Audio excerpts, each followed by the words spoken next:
오늘 욥기 8장에 있는 말씀을 가지고 내 시작은 미약하였지만 내 나중은 심히 창대하리라 말씀하십니다.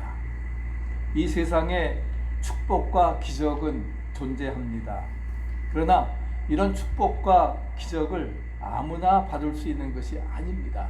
내가 원한다고 해서 이렇게 원치 아니하게 전쟁도 겪게 되고 재해도 겪게 되고, 엊그제는 또 이렇게 토네이도가 오후에 1시간 불었는데도 그 1시간 사이에 얼마나 많은 나무가 쓰러졌는지 모릅니다.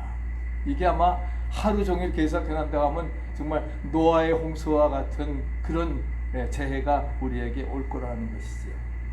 우리가 이 기적은, 축복은 아무나 받을 수 있는 것이 아니라, 같이 한번 읽어보세요. 하나님을 믿고 하나님의 뜻에 합당하게 사는 사람만 받는다. 믿습니까? 누구만 주냐고요? 하나님을 믿는 사람, 하나님의 뜻에 합당하게 사는 사람만 받을 수가 있는 것입니다. 우리가 산다고 하는 것 굉장히 중요합니다. 사는 것은 특별히 오늘이 중요해요. 어제보다는 오늘이, 또 오늘보다는 내일이, 오늘이 있어야 또 내일도 있는 것인데, 그렇기 때문에 복 받는다고 하는 것은 우리의 삶의 결과로서 이제 나중에 임하게 되어지는 것입니다. How to live, 내가 어떻게 살아가느냐. 정말 주어진 어려운 현실 속에서도 하나님을 믿고 하나님의 뜻에 합당하게 살아가느냐, 그 결과로 우리에게 축복과 기적의 역사도 체험하게 되는 것입니다.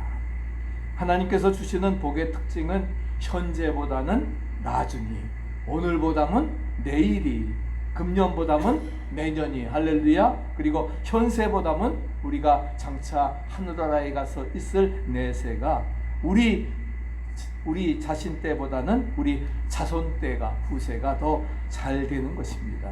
그렇기 때문에 지금은 비록 미약하고 힘들다 할지라도 오늘을 바르게 살아간다고 하면, 하나님 믿고 뜻에 합당한 삶을 산다고 하면은 하나님께서 우리의 나중을, 네 시작은 미약하였지만 네 나중은 심히 창대하리라, 할렐루야, 우리에게 채워주시리라 믿습니다. 그래서 8장 7절 다시 한번 읽어보실까요? 내 시작은 미약하였으나 내 나중은 심히 창대하리라. 아멘.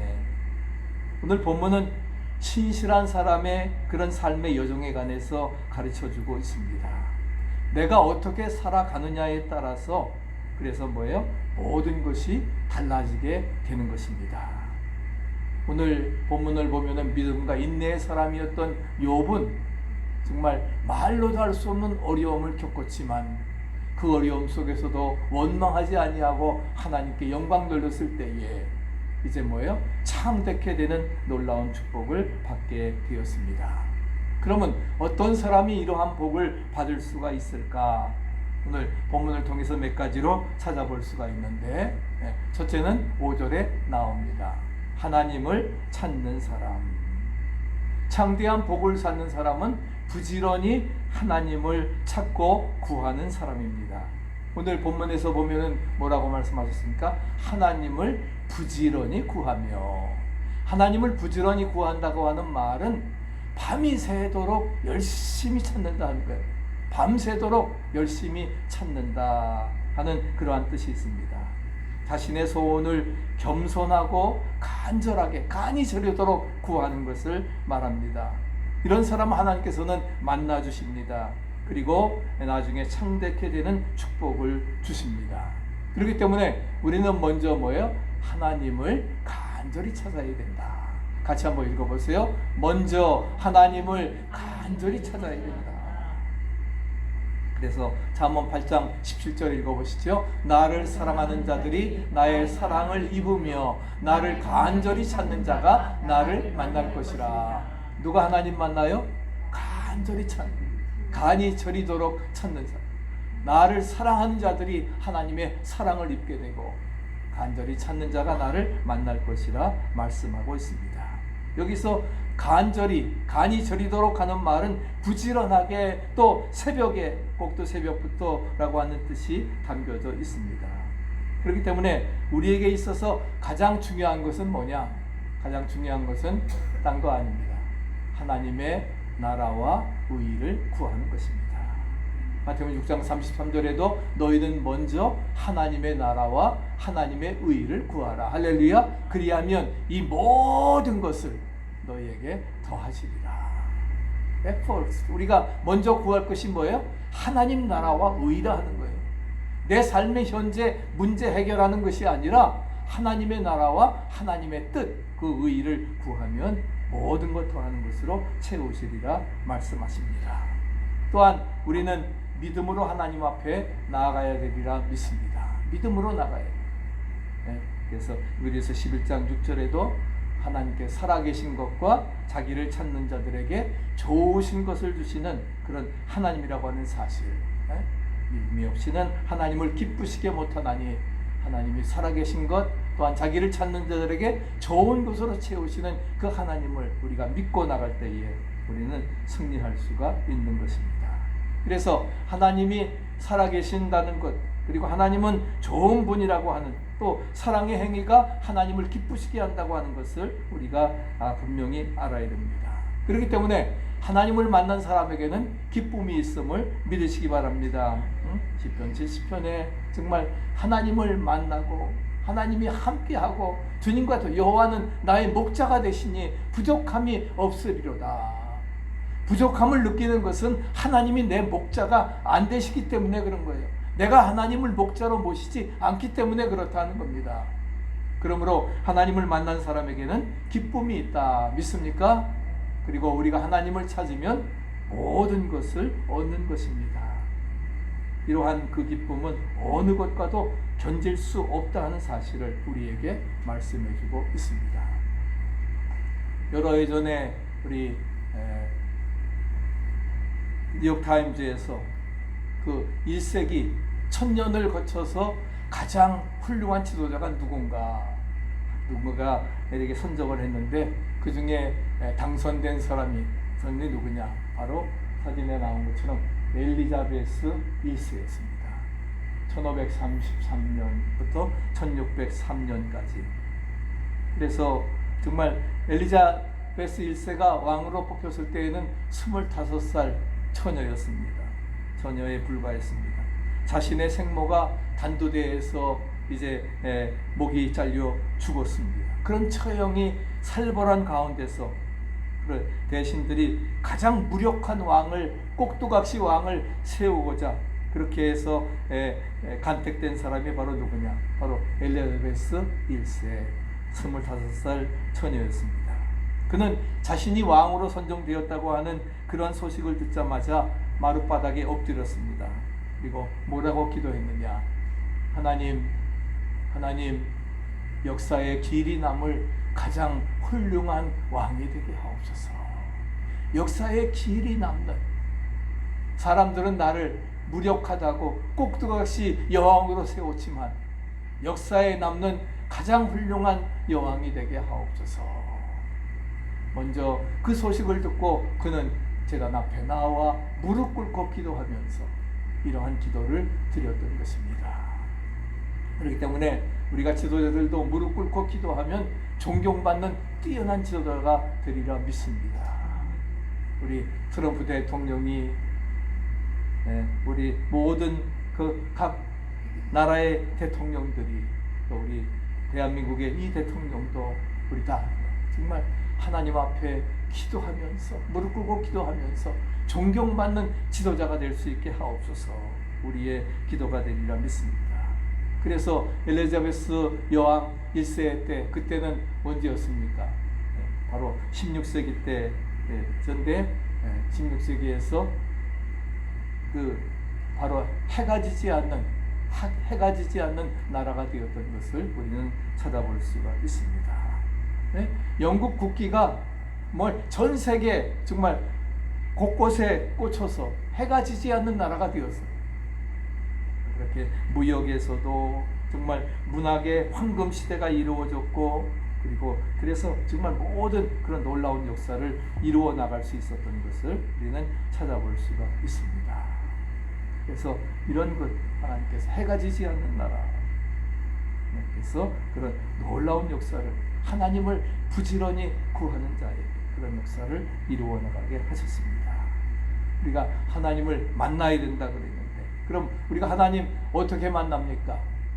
같이 한번 읽어보십시오. 그분의 말씀 속에서 만납니다. 우리가 하나님 어떻게 만나요? 보이지 않는 하나님 어떻게 만나겠어요? 바로 말씀을 통해서 우리가 만나게 되어지는 것입니다. 시편 1편 2절 읽어보실까요? 여호와의 율법을 즐거워하며 그 율법을 주야로 묵상하는 자, 그가 복 있는 사람이라는 거예요.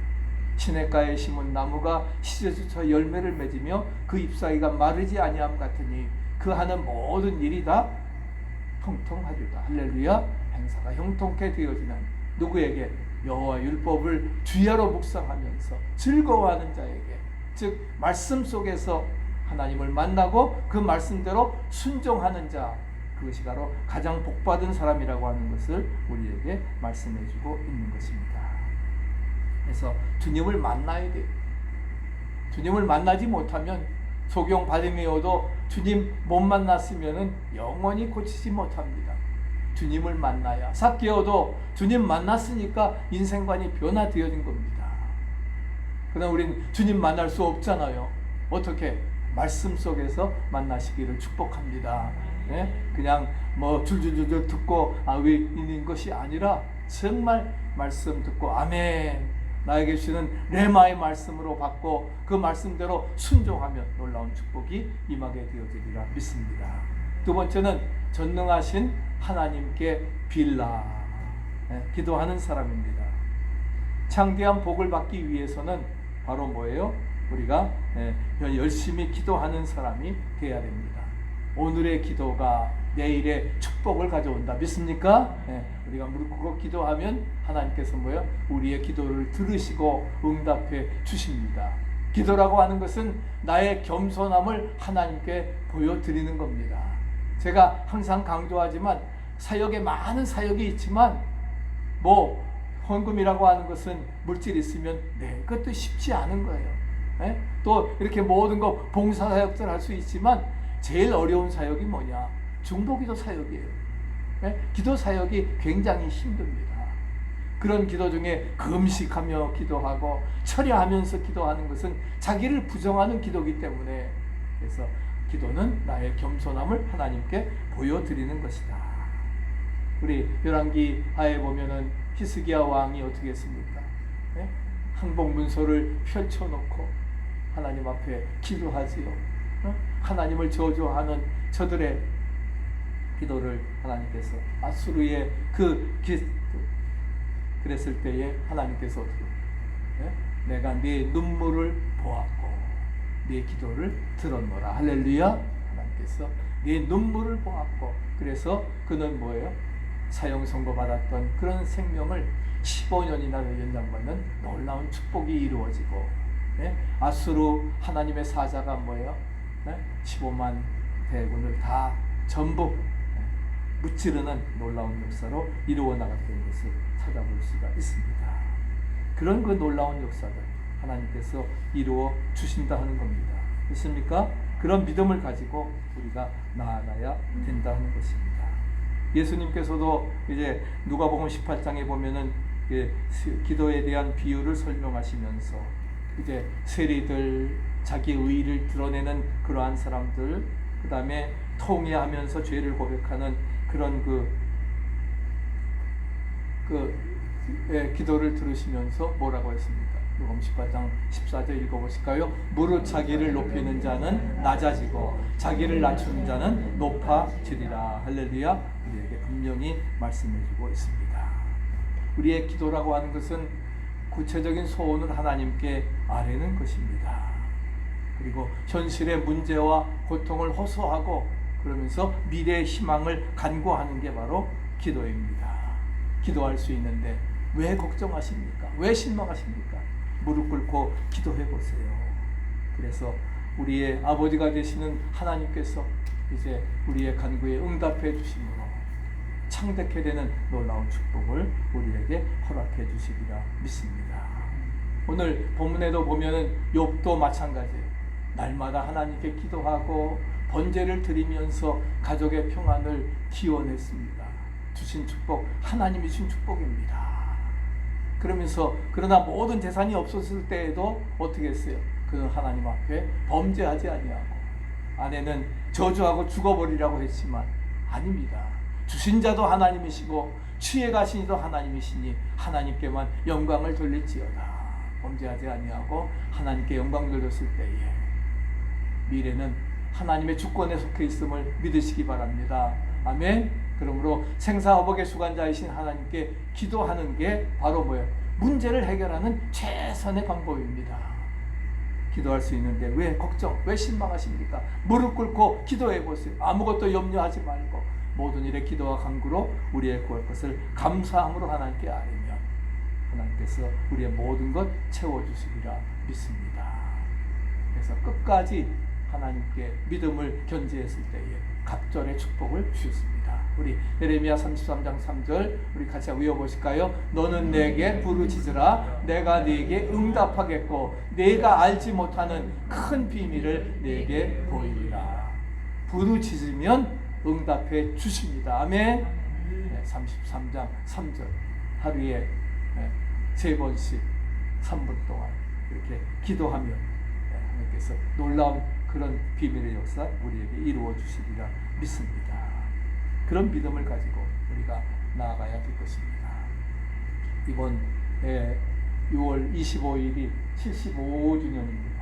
우리 6.25 전쟁의 헌신을 잊지 말고, 그래서 11시에 우리 펜슬랜딩, 다운타운의 펜슬랜딩에서 우리 한국전쟁기념공원에서 11시에 우리가 기념식을 갖습니다. 제가 우리 대한군인의 향목이기 때문에 오프닝 세레머니를 하는데, 미국 사람들도 우리 6.25 참전용사들도 이제는 돌아가신 분들이 굉장히 많습니다. 75주년이니까 적어도 다 90세들 다 넘어서 그런 분인데, 작년에도 여러분들이 참석을 했는데 같이 여러분들 함께 참석해서 우리가 이날을 잊지 아니하고, 이렇게 젖대물 속에서도 우리를 건져주신 이유가 뭐예요? 바로 정말 낙동강전선이 무너지지 아니하고 부산에서 또 피난간 이들이 새벽마다 열심히 부르짖어 기도했기 때문에 하나님께서 역전의 역사를 주신 줄로 믿습니다. 우리 또한 우리가 오늘 있었던 것은 바로 1885년에 아펜셀라, 언더우드 선교사들이 제물포항을 통해서 복음이 들어왔기 때문에 거기에서 우리나라가 발전될 수 있었고, 이런 어려운 속에서도 정말 믿음으로 승리할 수 있었던 것이 바로 그런 역사라고 하는 사실을 우리는 기억해야 될 것입니다. 그렇기 때문에 그런 것들을 기억하면서 140년 전과 오늘의 삶을 볼 때에 정말 우리는 뭐예요? 정말 과거에 완전히 그 전에 또 6.25로 잿더미가 되어지고, 그런 가운데 오늘 우리는 정말 경제 대국이 됐습니다. 코리아가 이제 정말 세계에 으뜸 가는 그런 나라가 되었어요. 이런 축복이 어디에 있어요? 하늘만큼 땅만큼, 우리 옛날 연속국에 저기에 쓰죠. 하늘만큼 땅만큼 축복을 받았는데 바로 그것이 우리의 기도 덕분인 줄로 믿습니다.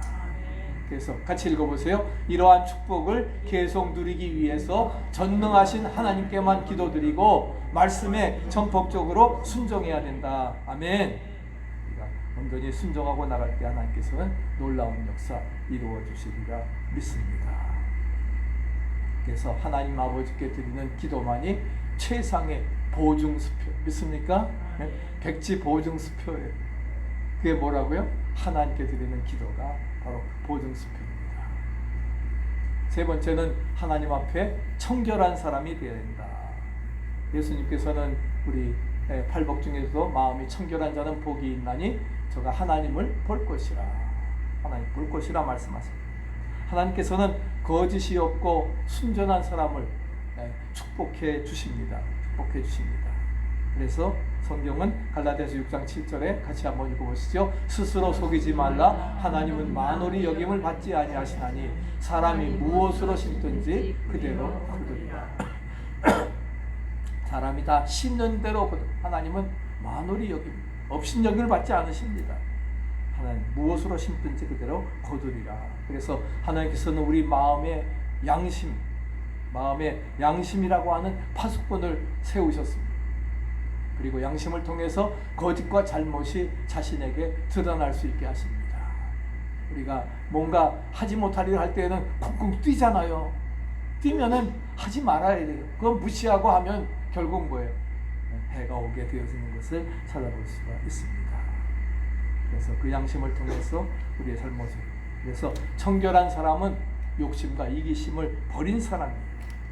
이렇게 청결한 사람이 하나님의 마음에 합당한 사람임을 시편 24편에서 말씀을 하고, 그래서 하나님은 우리의 마음 중심을 보십니다.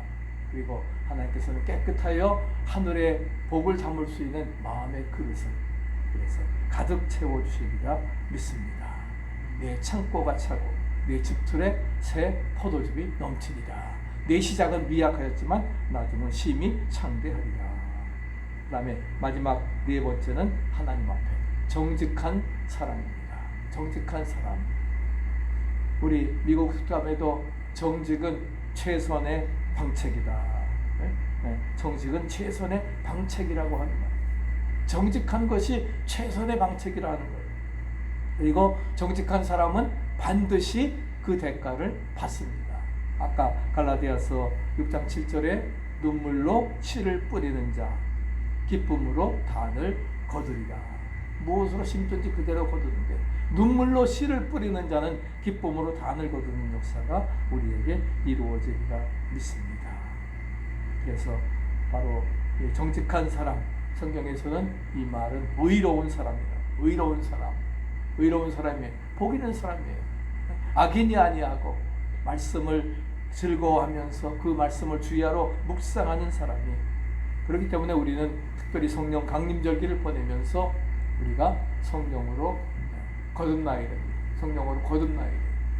바로 성령은 깨끗한 영입니다. 우리를 정직하게 하는 영임을 믿으시기 바랍니다. 그렇기 때문에 우리가 성령으로 충만하게 되어지면 우리의 삶이 깨끗해집니다. 청결해집니다. 정직해짐을 믿으시기 바랍니다. 그래서 잠언 15장 19절에 말한 것처럼 정직은 부요의 삶을 보장해 주는 것입니다. 또 미국의 문필부가 했던 에머스는 정직은 가장 확실한 자본이다. 정직은 가장 확실한 자본이라 했어요. 다른 거 필요 없어요. 돈 안 가지고 있어도 돼요. 정직하기만 하면 이것이 뭐예요? 최고의 자본이라 하는 겁니다. 정직이 최선의 정책이 되어지는 것처럼 그렇게. 그래서 하나님께서는 정직한 자에게 어떻게 하십니까? 복을 주시며 그 다음에 미래를 창대하게 채우시리라 믿습니다. 우리가 하나님을 부지런히 찾고 기도하고 하나님 앞에 청결하며 정직하다고 하면 같이 읽어보세요. 내 나중은 심히 창대하리라. 다시 한번요. 내 나중은 심히 창대하리라. 말씀하신 대로 하나님의 변하지 않는 약속의 말씀이 우리에게도 이루어지게 되리라 믿습니다. 오늘 제가 네 가지를 말씀해 드렸는데 첫째는 무엇입니까? 하나님을 부지런히 구하라. 하나님을 찾으라. 두 번째는 전능하신 이에게 빌어라. 기도의 생활 열심히 간이조대도 기도하고 세 번째는 청결함. 네 번째는 정직해라. 네? 하나님을 부지런히 구하고 그 다음에 하나님의 뜻을 따라서 기도하고 그 다음에 세 번째는 청결하라. 그 다음에 정직해라. 정직이 최고의 자산입니다. 그러면 하나님을 부지런히 찾고 기도하고 하나님 앞에 청결하고 정직하다고 하면은 우리의 나중은 심히 창대해지리라 믿습니다. 내 시작은 미약하였지만 내 나중은 심히 창대하리라. 그런 약속의 말씀이 우리 모두에게 금년 이루어질 수 있기를 간절히 축복합니다.